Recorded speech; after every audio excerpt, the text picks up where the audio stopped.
Hello and welcome to the Life Lessons podcast with me, Simon Mundie. This podcast has a simple mission: to have discussions that reveal something important about life and how best to live it. My guests range from the biggest sporting names on the planet through to neuroscientists, philosophers, psychologists, and world-renowned thinkers. We talk about things like how to skillfully relate to uncomfortable thoughts and feelings, the power of acceptance and psychological flexibility, how to get your circadian rhythms in sync to feel your best, right through to the nature of reality. These conversations and the bite-sized episodes have the power to change your life.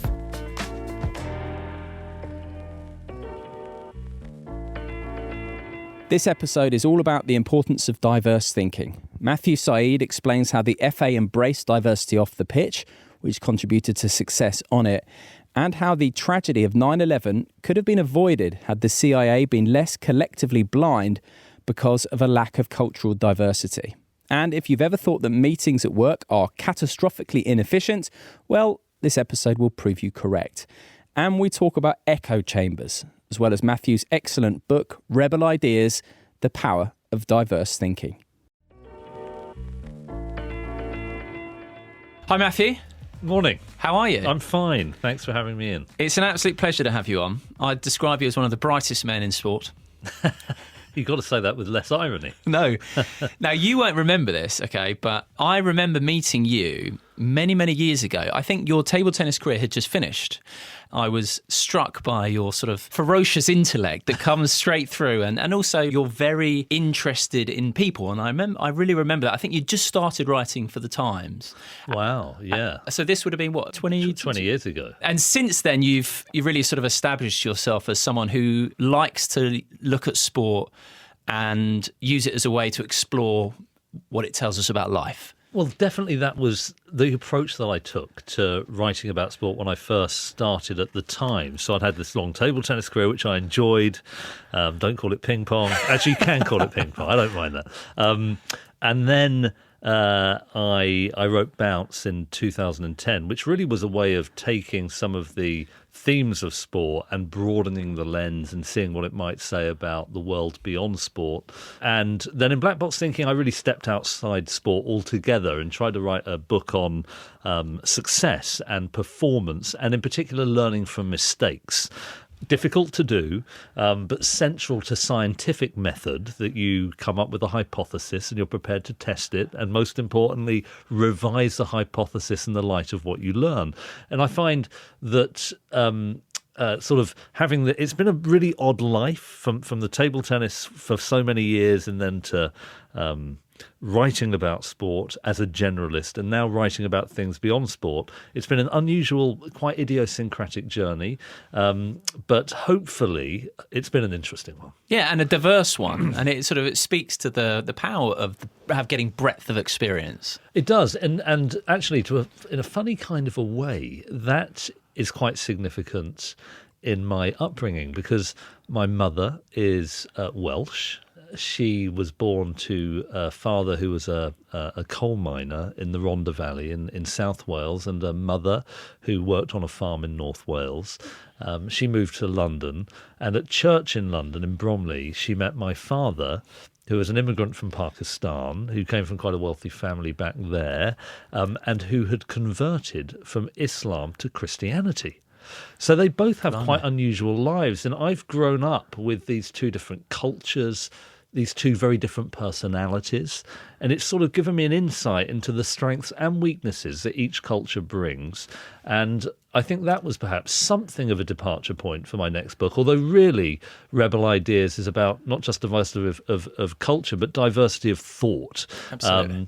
But yes, it all sort of comes into the mix. And we'll get into the diversity of thought. I just do want to give a nod to the fact that I do really enjoy your books, and you've mentioned them there, but I actually keep a copy of The Greatest by my bed, because it's the one of your books. It sends you to sleep when it's like the it's a real eye shutter. No, it's one of those ones that you can pick up anywhere. These little essays about, I don't know, let's say the beauty of Federer or whatever. Yes. You know, I find it absolutely fantastic. I mean, that, by the way, is one of the things about sport. It does offer something of a canvas, because with somebody like Federer and the aesthetics of Federer, you can really start to try and understand what constitutes beauty. Absolutely. Symmetry, elegance. But at the same time, there are great moral themes as well. They're invented games. It's inherently trivial, but I think they do capture some broader themes that are very interesting. Absolutely. I always think of,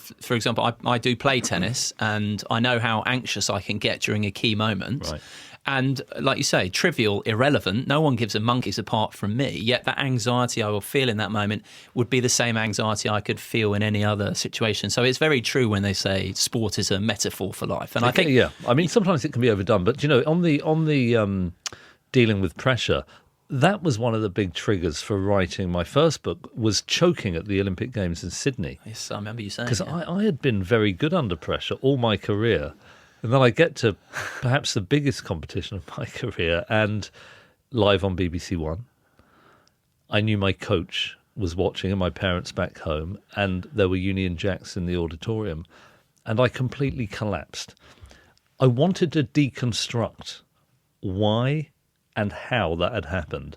What was happening in my brain, what was happening in my body, what was happening emotionally, how that fitted into our evolved psychology, and what kind of remedial actions I might take in the future to prevent that happening again. And that was a very deep dive into one aspect of performance psychology. But you're right, there are themes that emerge from sport that have a much broader relevance. Yeah. Now, there are lots of things I would like to talk to you about, Matthew, not least your opposition to VAR, but we are here specifically to talk about diversity, right? Which is very much of the moment, isn't it? Some people aren't a huge fan of it, but I think it's important right from the outset to establish that we're talking about diversity, as you said, of opinion, diversity of experience, and not just arbitrary diversity. So just explain a bit about what you mean by diversity. Diversity has a bad reputation amongst many people. They think it's politically correct nonsense. Companies want more diverse workforces. We're told that the cabinet should be diverse, that leadership groups should be diverse. And I went to a diversity conference, and somebody asked a question. And it was, if you're hiring a sprint relay team, you want fast runners. You want to pick the 4 fastest runners. If they're all white and all men and all 25, it doesn't matter. If you decide you want to have a diverse group of people, you hire, somebody of a different race, a different gender, and a different age, and they are slower, the team will just lose the race. Surely we should be hiring people on the basis of their knowledge, ability, speed, not diversity. What interested me about that is the speaker was unable to answer. They sort of said, well, a more diverse running team, they might enjoy it more, there might be some long-term uplift, but it lacked rigour. And I wanted to try and understand when and how diversity mattered, but to acknowledge the fact there are many circumstances in which certain types of diversity don't matter and can actively undermine performance.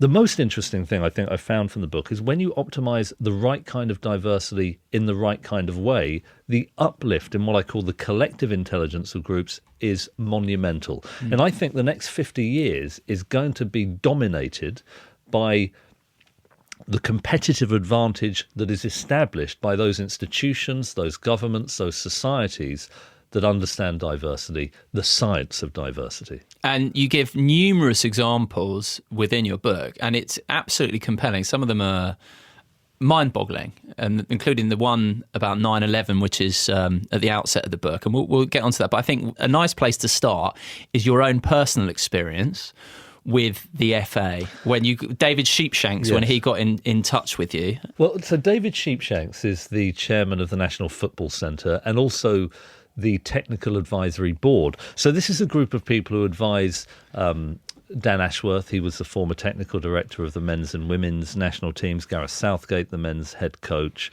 on issues of performance, and the chief executive, Martin Glenn. So he said, would you like to join? I said, well, who's on the committee? He said, Dave Brailsford, who's a cycling coach, Stuart Lancaster, who's a rugby coach, Sue Campbell, who is an Olympic administrator. Tracy Giles has joined, who is the head of training at Sandhurst Military Academy. Manoj Badal, a British Asian founder of tech startups. And Graham Lasso, who's a former footballer. There may be one or two others that I've missed.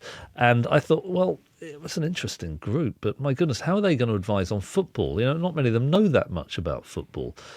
And I was intrigued about how this would work. And obviously what people say in this meeting is confidential. What I can definitely say is what made it eye-opening is that almost everybody in the room knew lots of things that nobody else in the room knew about. Bringing experience in from outside. Absolutely. So Dave Brailsford, unbelievably good on issues to do with using big data sets to improve performance. Stuart Lancaster, very, very good. He's a former school teacher who went into rugby coaching. Tracy Giles on mental fortitude and what they've learned about that in the army. And a number of the people who commented on this group said, why do we want people who are expert in cycling or ping pong or, technological innovation to advise on football? Wouldn't it be better to have football experts like Harry Redknapp or Tony Pulis? Yeah. And what's clear is that if you took Pulis or Redknapp, as individuals, they know much more about football than almost everybody on the technical advisory board. The problem is Redknapp and Pulis know many of the same things, and most of what they know, Gareth Southgate already knows. So in other words, they've been socialised into the dominant assumptions and the implicit prejudices of English football, a way of playing, a way of coaching, a way of doing warm-ups and warm-downs. And so what tends to happen when you have homogeneity in a group is what's called mirroring. You say something that somebody else agrees with and you have your view reflected back to you, and you start becoming increasingly confident about a position that might be gravely wrong or at least incomplete. It's often you need to, in a complex domain, you need to hear people who have different views in order to cross-pollinate, to trigger new ideas, and to create divergent thinking. And in the right circumstances, that can massively increase collective intelligence. And the formation of this group actually did pay off. I think the group has definitely helped. We've had great feedback from the FA. I wouldn't want to say that it's not the only thing. But it's a factor. And we can see England are more popular, are more successful, and this broad church of opinions has definitely sort of contributed to that. And just one point I think is very interesting was the reaction to when it was announced that this group was coming together. And football writers were like, This is ridiculous. Yes. This is a nonsense. And even yourself, in your own head, you questioned it. I did. I thought, what am I going to say that's going to be of any value? You often have that imposter syndrome when you walk into a meeting with people you admire very much. But it was pretty clear early on that some of the research I had done was pertinent to the discussion and wasn't known by other people in the group. One of the other guys in the group is Michael Barber, who was the head of Tony Blair's policy delivery unit. Right. And he's very, very good at understanding how talking is one thing, but implementation is something different, and making sure a strategy is implemented, reviewing that strategy. These things are useful. And yes, you're absolutely right. I was genuinely shocked in those opening meetings about how effective these discussions were and how useful they were to the people in the room. But you know what? You said at the beginning something absolutely crucial, which is diversity can't be arbitrary. It has to be relevant. You want people in the room who have views that are different but synergistic. So imagine if this group of people, me, Badal, Brailsford, had been invited in to advise on DNA sequencing, right? We would have had a lot of diverse opinions, but they would have been completely unuseful. The information that we had amassed as individuals just wouldn't have impinged upon what I call the problem space. So engineering diversity is understanding the problem and then bringing people in who create coverage across the universe of useful ideas. Let's give another nice example as well, which you talk about, which is around 9/11. Now, this was jaw-dropping and really illustrates the importance of diversity. You can pick it up, but let me just try and sum it up very briefly insofar as we know what happened on 9/11, and you argue in the book that basically a big problem was the lack of diversity in the CIA. Because they were all from a homogenous group to some degree, they missed the potential threat from Osama bin Laden that a broader experience wouldn't have. So what's extraordinary about 9/11 is that there have been two opposed narratives that emerged at the time of the atrocity and have remained part of the big intelligence debate from then until now. On the one side are those who say the CIA missed obvious warning signs. On the other hand are those who say anti-terrorist organisations have a morass of information. There are loads of potential threats emerging from all over the world. Most of them don't mean a thing, it's just idle chat and so on. And if you investigated all of them, it would overwhelm your resources. Trying to find a plot before the event is extremely difficult, and that the CIA was staffed with outstanding people, and that those people genuinely didn't see it because the situation was so complex. I think both of these narratives are wrong, and as you rightly say, every individual at the CIA was genuinely exceptional. I interviewed former analysts, former deputy directors. I looked in some detail at the recruitment processes. They were stellar people. They were employing one person for every 20,000 applicants. They were put through polygraph, intelligence tests, verbal reasoning, every single thing you could think of that would assess the individual capability of potential recruits. But here's the problem. If you hire lots of individually brilliant people who think in the same way, you're getting no uplift whatsoever. If you're building a house and there's one person who can lay 10 bricks an hour and another person who can lay 10 bricks an hour, you add them together and you double the productivity, you get 20 bricks an hour. If you have one person who comes up with 10 useful thoughts and somebody else who comes up with 10 useful thoughts, but they're the same thoughts because they think in the same way, you get no uplift in productivity. With cognitive work, you have to have diversity. And the problem at the CIA is that all of these individually brilliant analysts, almost all of them, were West Coast, Protestant, male, white, middle class. And it meant that they were using, because understanding threats is partly about leveraging your own experiences and your own insights to try and understand the nature of radicalization, how networks are created, how anger is fomented and so on. And they're coming at it in the same way. And they just couldn't make sense of what they were seeing. And so what I do in the book is I give a build-up.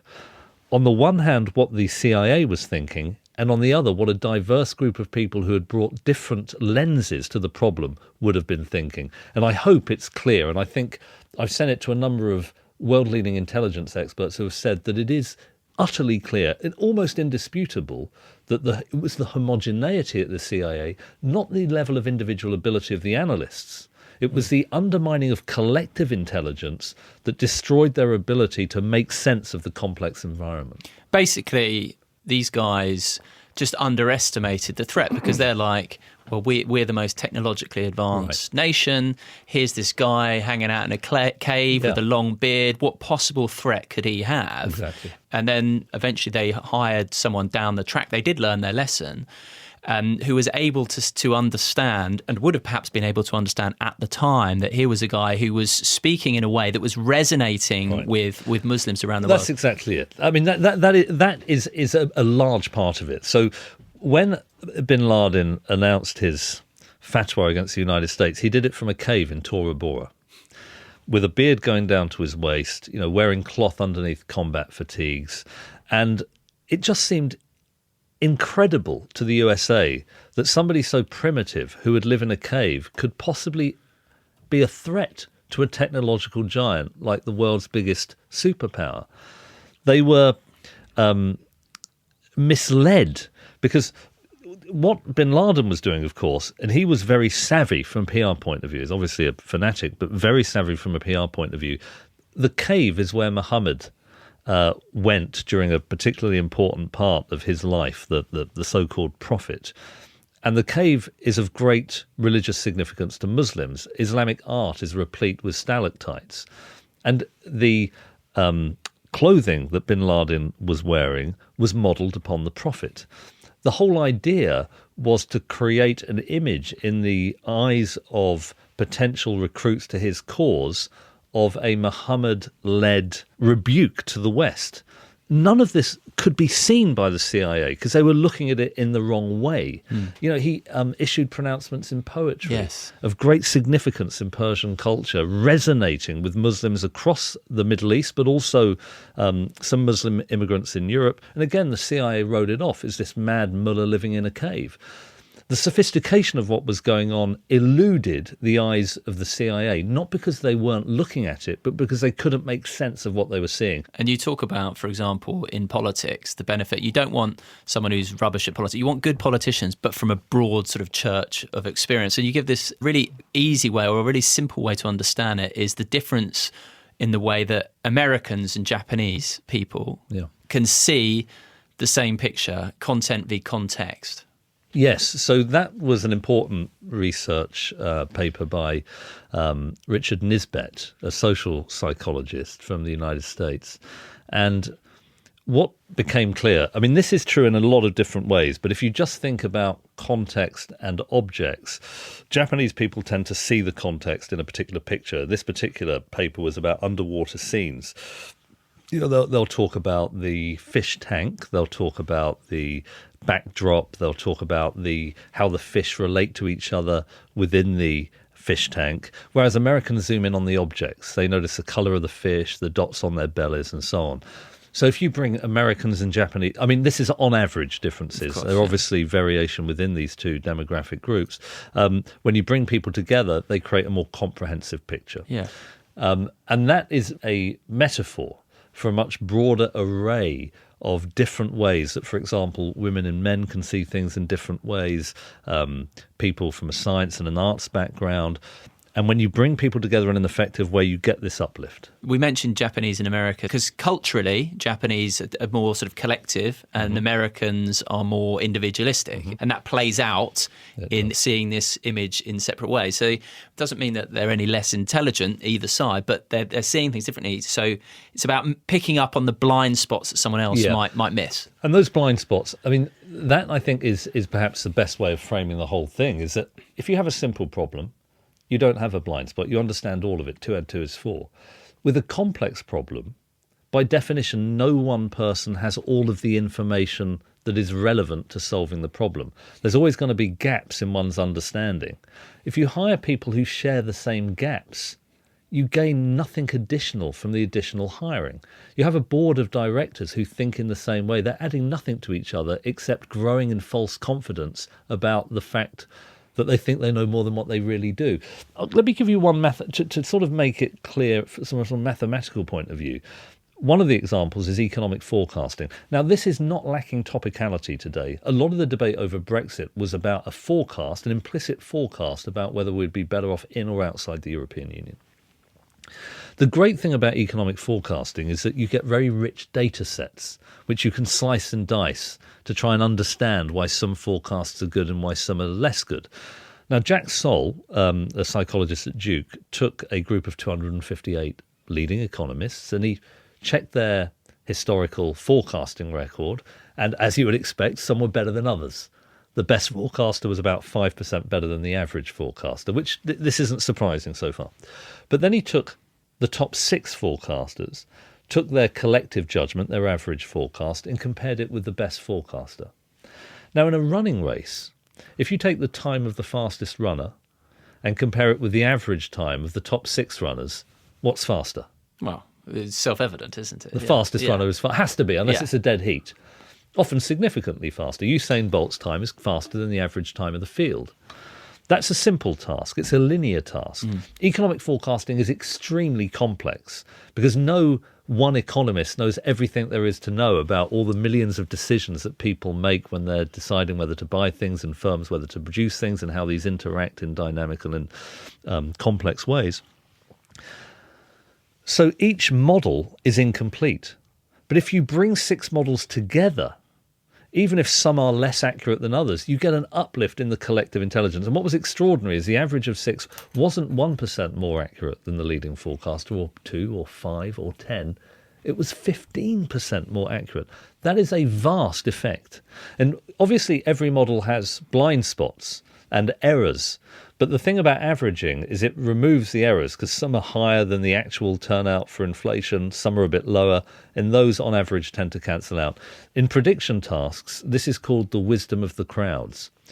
What's interesting is that in problem-solving tasks or strategizing tasks or innovative tasks or creative tasks, I think diversity is even more powerful. So if you took this is the other thing to think. If you took the top forecaster and you cloned that forecaster. So you'd have 6 brilliant forecasters. You clone Usain Bolt, you've got the best relay team that's ever existed. Yeah. You clone the top economic forecaster and put those in a team, they're no better than one top forecaster, and they're much worse than a diverse group of 6. To give a different example, well, you can. I mean, I'm going off on one here, but the point I suppose that's making is that we tend to underestimate the significance of how different views can inform ours and how our views can inform theirs. And when I talked to one of the most influential economic forecasters in Britain and in Europe, and said, "Who would you prefer to work with? People who think the same as you, or people who think differently?" His answer was, "People who think like me. If I've got a great model, I should be working with people who have the same model." That logic is so intuitive, but also so false. Yeah. The importance of diverse views and opinions and bringing them together in the wild world in which we live, when problems are complex, is absolutely key. So let's say we're bringing lots of people together, okay? And we've got lots of difference of opinion, and then we stray into the slight problem of dominance hierarchies. Yes. Is this where basically, so dominance hierarchies, these are universal throughout the world. You get your alpha male or your alpha female, but people with a different view or another way of looking at things won't pipe up at important times. Again, you've got a blind spot, but it's because of this sort of dominance hierarchy. Yep. And you give a fantastic example of actually a plane crash that happened for this exact reason. So just quickly sum that up. Yeah, you're absolutely right. So the thing we've been talking about so far is having the right people in the room. And often you don't, because I haven't mentioned this homophily. Yes. We're attracted to people who think like us. Makes us feel smarter. So it's a common thing in recruiting. We start hiring. That's what happened at the CIA. The recruiters think they're being objective. They're hiring tons and tons of people who look and think like them, and they're becoming more and more collectively unintelligent. But say you do have diverse views in the room. You've hired this wonderfully rich set of people who can help you to solve the problem and look for data that you might not have even considered looking for. Which is step 1. So step 1 we've done, right? Step 1 we've done. Step 2. Step 2 is the social dynamic of how diverse groups interact. And you're absolutely right. Humans have a very highly attuned status psychology. And we share that with other primates. So this is very deep in our evolutionary history, that you have groups of people who decide to live together in some clan or tribe, and one person becomes the dominant, the alpha. And this makes sense in an evolutionary sense, because when one faces a threat or needs to do something quickly, the alpha makes a decision. It's quite an obvious decision, a simple environment, and others immediately are galvanized around that decision, so it boosts speed and coordination. And we are left with this legacy of a highly attuned state of psychology, to the extent that you can put 5 people in a room and watch them interact, and within seconds a dominance hierarchy is being established. Moreover, people looking from the outside in, who don't know what's being said, can accurately place people.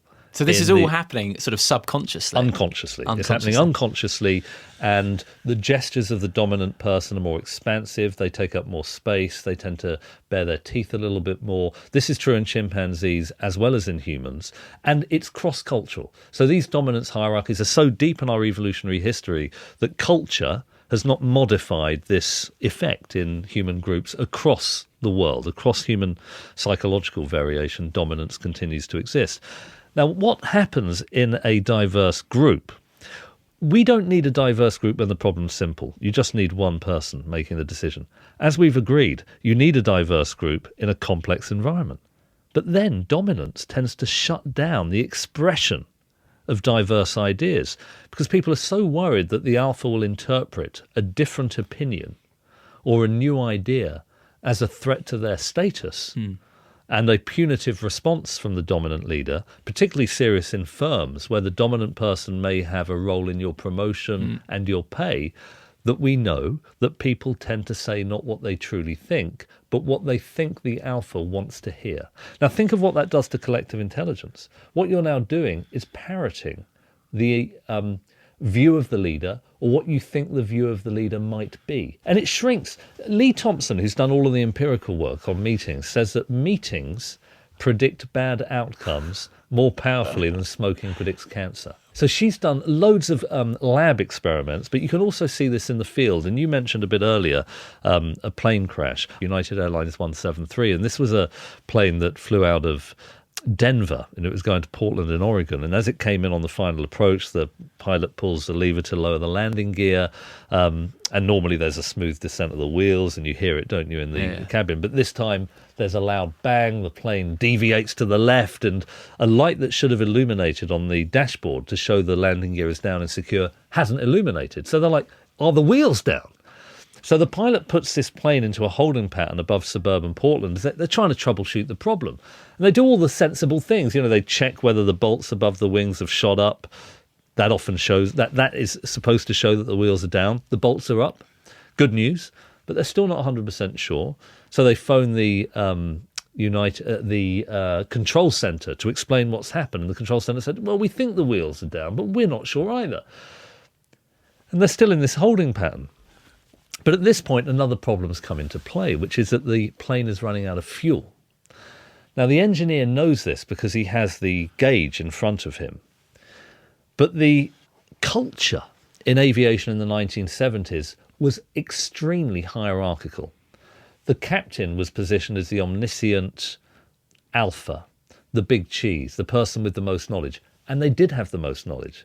But in a rapidly changing situation with lots of things happening at the same time, you need to have the knowledge and the perception of everybody in the crew.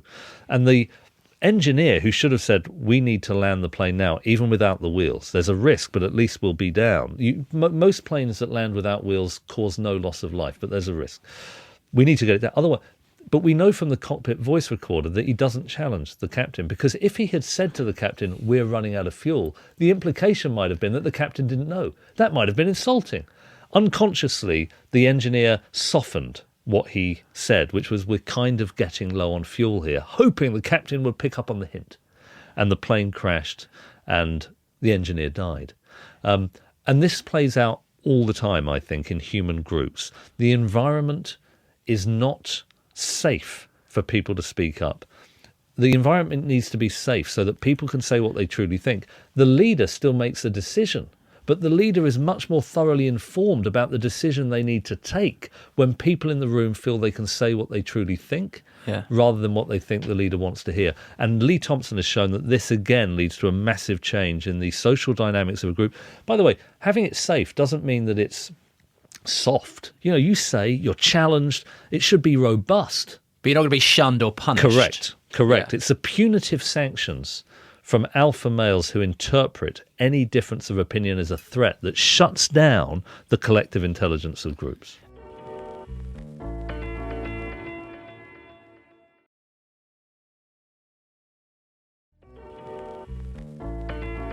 It's the punitive sanctions from alpha males who interpret any difference of opinion as a threat that shuts down the collective intelligence of groups. And it's interesting, in meetings, you talk about how basically if the alpha, let's say, or the manager starts speaking first, basically everyone will just sort of parrot and you get left with basically a load of old nonsense. Right. And there are some organisations who are starting to come up with ways to combat this, whether that be writing, everyone getting there to write an idea down and stick it on a wall without their name, or starting with the most junior person and getting them to speak round. There are ways round this, aren't there? There are. So, I mean, the best way round it is a real culture which respects diversity, but without ever losing the robustness that you need in group discussion. That is important. But there are certain mechanisms, like at Amazon, for example, the person who proposes the agenda item writes it down in narrative form, you know, with adverbs and nouns, which makes it an easier read, easier to digest.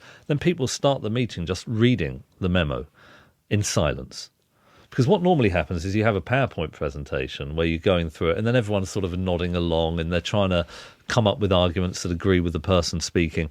When you have a chance to read these memos, you bring your independent perspectives to bear before discussion starts. And then they speak in, well, the senior person in the room speaks last. And that's a good way of protecting diversity of thought. You mentioned brainwriting, much more effective than brainstorming. And brainstorming, people will often start to echo the dominant people in the room. The other thing with brainstorming is that half the people in the room, so if it's a 6-person group, only 3 people will be speaking for like 75 to 80% of the time. The introverts often get squeezed out.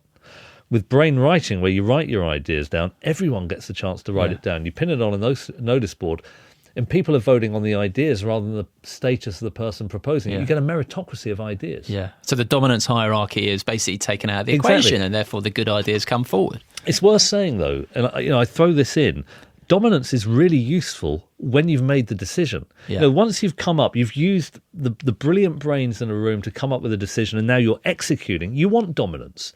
When you're actually going out there and doing something, you don't want somebody to say, oh, yeah, we need to do something else. You've made the decision. You're now in the execution phase. Dominance can work a lot. Yeah. And I think what great leaders do is they pivot between dominance and what I call a prestige approach, which safeguards the ideas and perspectives of the people in the team, and then you get a much better result. Just a quick word on that. The prestige, let me see if I've got this right. So the prestige part of the dominance hierarchy. So this is, if we talk about it in leader terms, someone who's willing to come in and lead, but they'll say it from the point of view as, I don't have all the answers.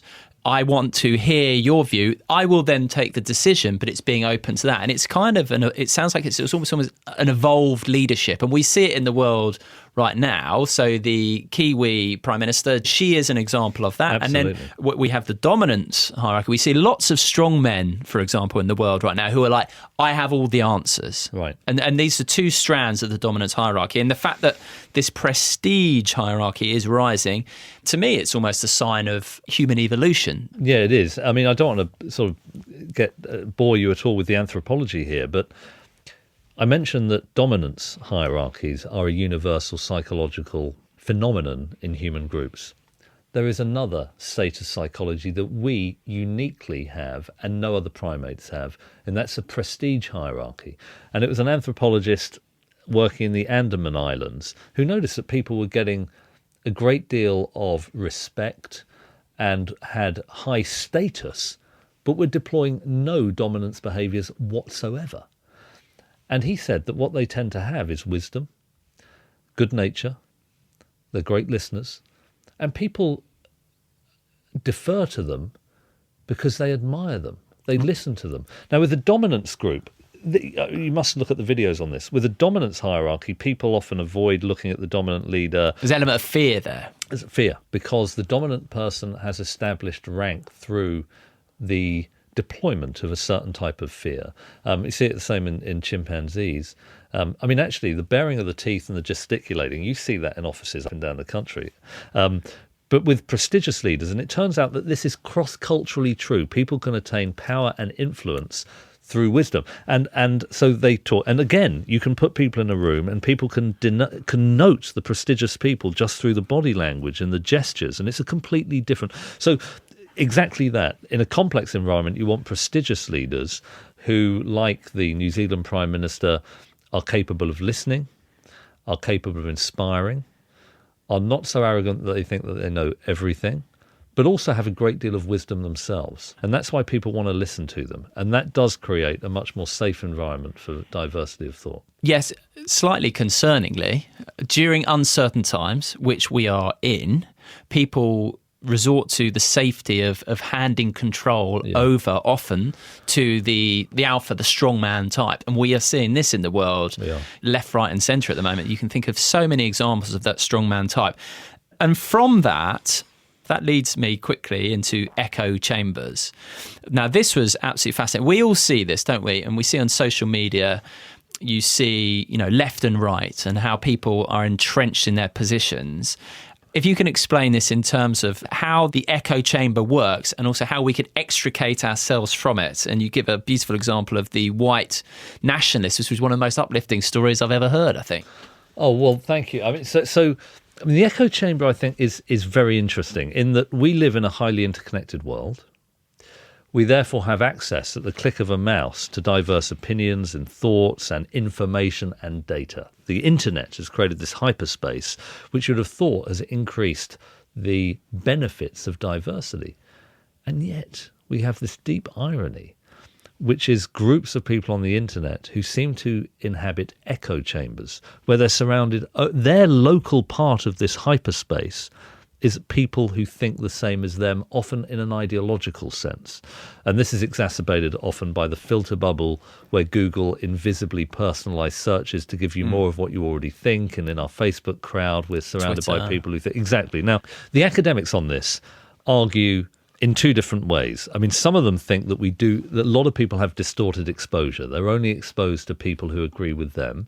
There are other academics who say actually people do tend to dip out of their echo chamber from time to time, and they do get exposed to alternative views. What both groups agree is what happens when one is exposed to other views. And you would have thought that when you're exposed to other views, your views would become more nuanced, you might become more balanced. But what happens is people tend to become more polarized. And I think the explanation for this, based on some brilliant work by C. Tai Nguyen, a philosopher from the United States, from Utah, is that what happens in an echo chamber is people do not trust anybody outside the echo chamber. In other words, these places are places of strategic discrediting. So you mentioned Rush Limbaugh, the conservative radio host. He doesn't stop his listeners engaging with the New York Times. He discredits the New York Times. They're fake news. They're a liberal media establishment who don't want you to hear the truth. Creates a sense of conspiracy against the in-group. And then whenever you hear anyone criticising Rush Limbaugh, you hear somebody showing evidence that his view is wrong, it seems to confirm the conspiracy. Yeah. The clinching argument is that in this complex world, belief formation requires some level of trust. Because you wouldn't know, and I wouldn't know, a good biologist from a bad biologist, a good nuclear scientist from a bad nuclear scientist, a good epidemiologist from a bad one. You have to take certain things on trust. Even academics take on trust the results of other experiments from other academics, and they use that as inputs. We rely on this vastly complicated social structure of trust. That leaves us slightly vulnerable. Echo chambers exploit this epistemic vulnerability by discrediting all sources outside the in-group. So it means that you don't engage with other data. You reject it on contact. This creates incredibly cohesive in-group phenomena. And I think that's one of the big problems in our world today. Fake news, we see it. Right. It's not about what someone's saying. It's fake because of where it comes from. Exactly. So the news is fake because it's from the BBC or from NBC or whoever else. And it's not about left and right. There are echo chambers on the left. There are echo chambers on the right. There are echo chambers in diet, in breastfeeding.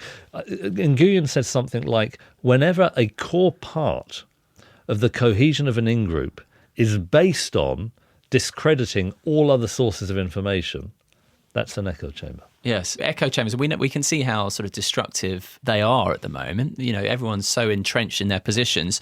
Yet, as I said, there was this really uplifting example of how it can actually be dismantled. So Derek Black, son of Don Black, who is a former Grand Wizard of the Ku Klux Klan, one of the leading white supremacists, his mother, Chloe, I think, was the first wife of David Duke, the leader of white supremacism in the United States, and who was best man at her second marriage to Don. They have this child, Derek Black, who, with the age of 6 years old, writing material on white supremacism. The great white hope of white nationalism. The absolute great white hope. He becomes a major voice within that community. He came up with the phrase white genocide, that our culture's being destroyed by these immigrants. And David Duke regarded him as the future successor of the movement.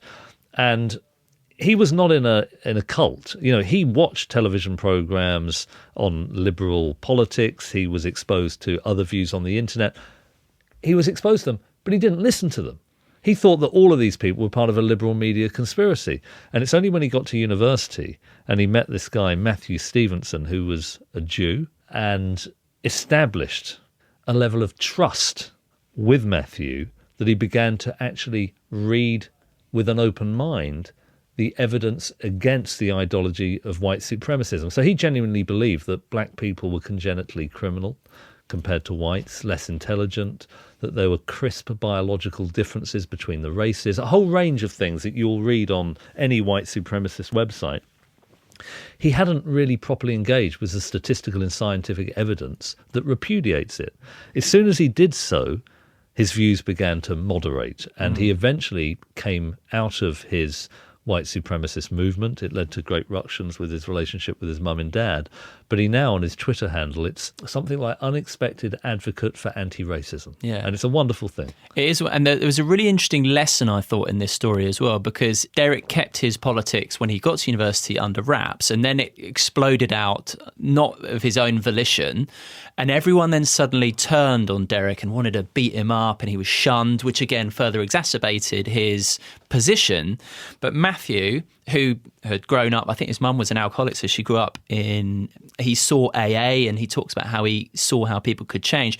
Despite this guy's vile opinions, he reached out to him, offered him trust, did it gently, and sort of brought him in that way. And I think that speaks volumes about the way to combat it. It's not the way we see on Twitter by going hell for leather. You see it in this country, Brexiteers and Remainers. It's a constant slang match, same in Democrats and Republicans. Yeah. Actually, there needs to be a middle ground where it's like you can accommodate the fact that someone else's views, you might find them abhorrent, but until you can meet in the middle, form this basis of trust, there's absolutely no way of getting past it. And by the way, I would agree with that, except for one bit. I think that the exchanges can be robust.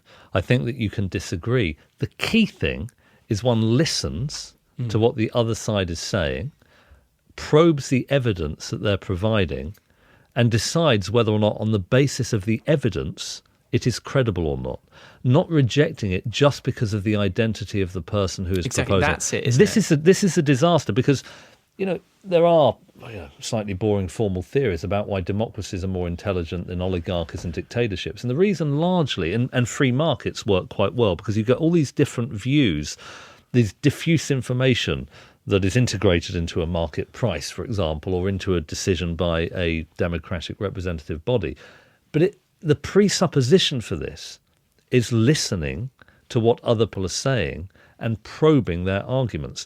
I do worry a lot that Twitter, social media, and the broader political culture is undermining the intelligence of democracies. I think this is quite worrying. People rush to labels, don't they? And it becomes personal and generalised the way that people sort of insult each other. And you get points within your own team, whether that be Brexiteers, Remainers, Democrats, Republicans, whoever, by chopping someone else off at the knees with a kind of you are this and typical of your group. Everyone else away, and the groups become ever more split, and it is a big concern. And a fascinating thing is partisanship. Having two political parties. That's so. Look, you've described it brilliantly. I worry about this a lot, and I think it's worth every now and again thinking to oneself: am I now drifting into an echo chamber? Yeah. Am I contributing to the problem? Am I contributing to the problem? How am I behaving in this context? Have I really engaged with a different opinion? Have I looked at evidence? Have I engaged with evidence that I find challenging? Have I properly probed the weaknesses of my own argument? These things are wonderfully liberating things. By the way, for businesses, if businesses don't do it, they go bankrupt. In a really highly competitive environment like free markets, that can be a disaster if you don't have that open-mindedness. And there's some good. The active open-mindedness scale is a very strong predictor of the ability to spot genuine fake news, and to see evidence for what it is rather than what you want it to be. I know you ran to be an MP on one occasion. Now, do you know what I would do? A thought that popped in my head when I was reading this was in the House of Commons. So we've got Labour on one side, the Tories on the other, and they sit there and they sling volleys at each other across the dispatch box. I would get them all to sit together next to each other, because clearly it's not like Labour have all the ideas and the Tories have all the ideas. What you have illustrated is that if they could come in the middle and meet in a less adversarial fashion, we'd be far better dealing with the problems in society. But just as in Twitter, these people, the politicians, go at each other, and it's point scoring. And you're on Twitter, aren't you? I am on Twitter. I've stopped. I don't post any kind of opinions. It's almost addictive. You can become addicted to getting involved with these flashpoints, and that feeling of irritation at other people or anger is addictive. And I think the other thing that struck me about Twitter, I came to it reasonably late, is that when you get 4 or 5 nice tweets, things that are interesting, engaging. And then you get that one person who absolutely goes for the jugular, swears at you. And it's often that you'll remember more than the uplifting thing. So I think Twitter. Funnily enough, I wrote a book for children last year, and I do think quite a lot about this. I might write another one about how young people can engage with the digital world, because you want to take advantage of all of these opportunities that are afforded by the digital world. But I think there are risks attached to it. Definitely. Right, let's move on. The last couple of bits. So we've established about the importance of diversity, about being aware of the dominance hierarchy, the danger of echo chambers, and a way to illustrate the power of diversity, bring in different ideas. And there's a number of sporting examples where the outsider view has been brought into the insider view. I'll just say a couple. So, for example, Novak Djokovic, a man who slides and stretches on a tennis court, even on a hard court, in a way that no one else has ever done, and it gives him an advantage. You say that came from the fact that he grew up skiing, using F1 technology and bobsleigh. So, bringing ideas in from outside. Yes. Well, funnily enough, I spoke to a young journalist, freelancer called Tim Wigmore, and he noticed that a lot of the technical innovations of sport were people bringing ideas from a different sport to a sport where it hadn't been tried before, like the reverse sweep in cricket, Novak Djokovic sliding in skiing. And I started looking at innovation more generally. And it turns out, it is incredible, really, that I hadn't properly noticed this before, but there are two types of innovation. There's incremental innovation, where you make little tweaks to an existing technology, like James Dyson changing the size and dimensionality of his cyclone, for example. In sport, you can sometimes call that marginal gains. Yeah. Then you get what are called recombinant innovations, where you bring two ideas from completely different worlds or conceptual categories and merge them. So Matt Ridley calls this ideas having sex, like a wheel and a suitcase, wheeled suitcase. Most digital technologies are recombinant. What's interesting is that the balance between incremental and recombinant innovation has started to tilt dramatically.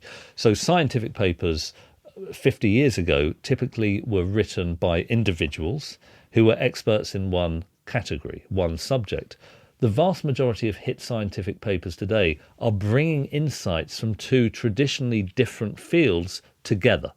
So economics and psychology, or anthropology and evolutionary biology. You suddenly get, but it's the same in technology. You're getting most of the patents today cut across traditional categories and codes.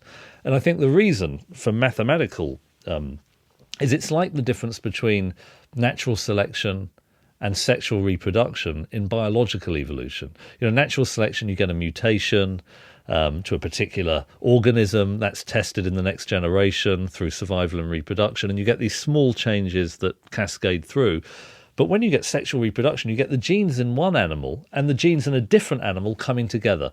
That can lead to a massive uplift in cumulative complexity. And I think we're seeing this in the scientific papers, we're seeing it in the patent catalogue, and as you rightly see, we're beginning to see it in sport, where the British Olympic team, I think, has done very well, in part because it brought experts from industry and from academia to help athletes run faster or hit balls more effectively and so on. There are lots of organisations that get very inward looking. And even within organisations, like, I wouldn't want to slag off the BBC.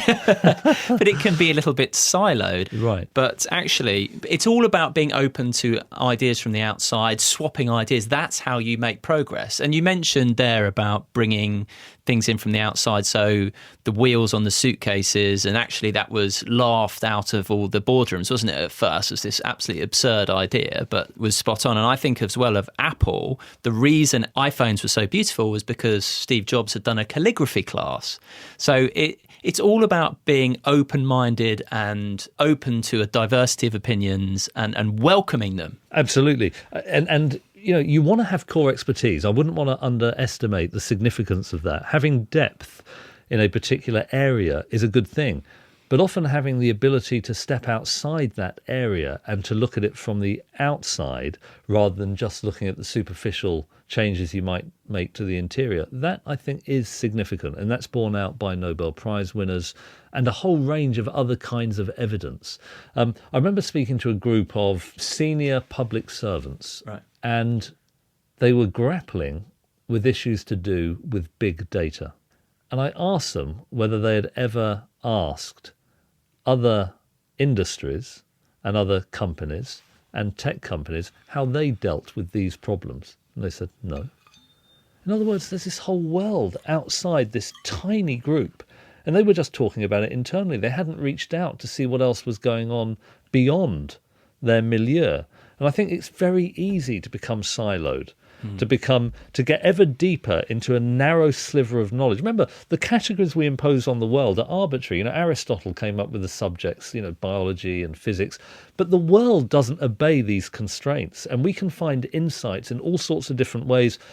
And I think one needs to have some level of strategic wandering, strategic exploration, in order to come up with the really great innovations. The non-linear innovations, I think, require that. Okay, right, we've covered a lot of ground, Matthew. How would you sum up your work in this area if you had to distill it down to some sort of key points and also some key things that people can put into practice? So I think that the key thing is just to be aware of this phenomenon of homophily, wanting to surround oneself with people who think like me. It's wonderfully reassuring, it's validating, it makes you feel smarter, but it makes the group less smart. And recognising, there's something John Cleese said, that everyone has theories. The dangerous people are those who are unaware of their own theories. That's to say, their theories are largely unconscious. And I think that's worth bearing in mind, that when we filter the world, when we parse the world, when we make sense of the world, we're bringing to bear a whole range of assumptions and ideas and often implicit views that go untested by ourselves. By surrounding ourselves with people who are different, those implicit views get tested, our blind spots get plugged. And I think if we can create those groups within institutions, within governments and within corporations, we'll get much higher levels of collective intelligence. There's things that you and I have never thought of that could improve our work, that could improve our lives. Isn't it time to talk to people who are a bit different, who might provide us with some of those ideas? Matthew, it's been an absolute joy having you on. Like I said, I love all your books, and I think this one is, I think you've raised the bar. I think this is the best yet. Thank you very much, and I've loved being on it. It's been a wonderful chat.